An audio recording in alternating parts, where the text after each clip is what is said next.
আজ নগর দায়রা আদালতের বিশেষ সিবিআই কোর্টে পার্থ চট্টোপাধ্যায়ের জামিনের মামলার শুনানি ছিল। সেখানে সিবিআই দাবি করেছে পার্থ চট্টোপাধ্যায়ের কথাতেই নষ্ট হয়েছে ওএমআর। পার্থ চট্টোপাধ্যায়ের জামিনের বিরোধিতায় সওয়াল সিবিআই এর, নগর এবং দায়রা আদালতে সওয়াল সিবিআই এর। কথা বলবো আমাদের প্রতিনিধি অর্ণবের সঙ্গে। অর্ণব, অমিত রয়েছেন আমাদের সঙ্গে। অমিত, ওএমআর শিট নষ্টে পার্থ চট্টোপাধ্যায়ের ভূমিকার উল্লেখ করেছে সিবিআই, কি যুক্তি তাদের, কি দাবি?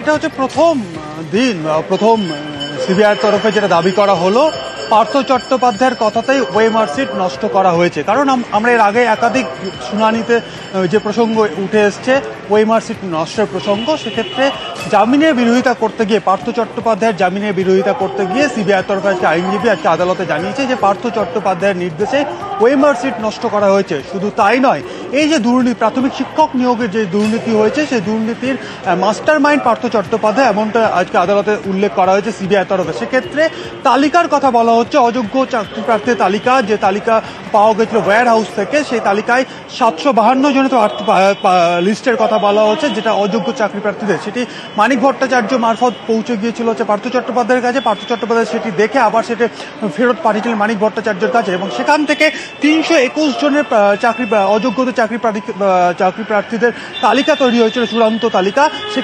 সেই লিস্টের থেকে 134 জনের চাকরি হয়েছিল, সেটি কিন্তু পার্থ চট্টোপাধ্যায়ের নির্দেশে, এমনটাও কিন্তু উল্লেখ করা হয়েছে সিবিআই তরফে। পার্থ চট্টোপাধ্যায় শিক্ষামন্ত্রী ছিলেন, তিনি রাজনৈতিক ব্যক্তি, তিনি এই মুহূর্তে জামিন পেলে তদন্ত প্রভাবিত হতে পারে, তদন্ত নষ্ট হতে পারে, এমনটা কিন্তু উল্লেখ করা হয়েছে সিবিআই তরফে। শুধু তাই নয়, এই মামলার ক্ষেত্রে, প্রাথমিক শিক্ষক নিয়োগ দুর্নীতি মামলার ক্ষেত্রে আদালতের কাছে যিনি গোপন জবানবন্দি দিয়েছেন, তার বক্তব্যেও স্পষ্ট হয়েছে যে এই পার্থ চট্টোপাধ্যায় এই দুর্নীতির মাস্টার মাইন্ড, এবং এমনকি ওএমআর সিট পার্থ চট্টোপাধ্যায়ের কথা নষ্ট করা হয়েছিল, এমনটা উল্লেখ করা হয় সিবিআই তরফে।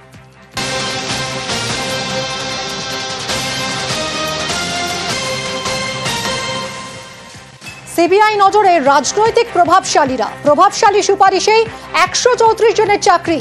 পার্থ চট্টোপাধ্যায় মানিক ভট্টাচার্যকে তালিকা পাঠান, আর এই তালিকায় রাজনৈতিক প্রভাবশালীদের সুপারিশের উল্লেখ রয়েছে।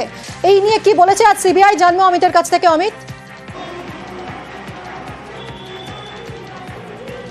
দেখো, প্রাথমিক শিক্ষক নিয়োগ দুর্নীতি মামলাতে মাসখানেক আগেই সিবিআইয়ের তরফে চার্জশিট জমা দেওয়া হয়েছিল বিশেষ সিবিআই আদালতে। সেই চার্জশিটের সঙ্গে যে সমস্ত নথি জমা হয়েছিল, সেখানে প্রভাবশালী রাজনৈতিক ব্যক্তিদের লিস্ট কিন্তু বা তালিকা কিন্তু আদালতে জমা দেওয়া হয়েছিল।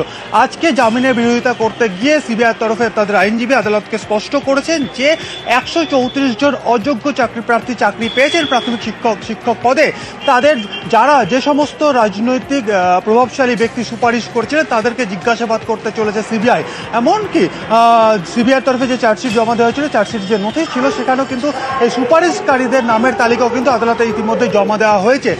এই মুহূর্তে দাঁড়িয়ে সিবিআই আদালতে দাবি করছে যে সমস্ত রাজনৈতিক প্রভাবশালী ব্যক্তি এই 134 জন চাকরি প্রার্থীর হয়ে সুপারিশ করেছিলেন, তাদের নোটিশ সার্ভ করে তাদেরকে নিজাম প্যালেসে সিবিআই দপ্তরে ডেকে তাদের জিজ্ঞাসাবাদ করতে চাইছেন এই মামলা তদন্তের স্বার্থেই।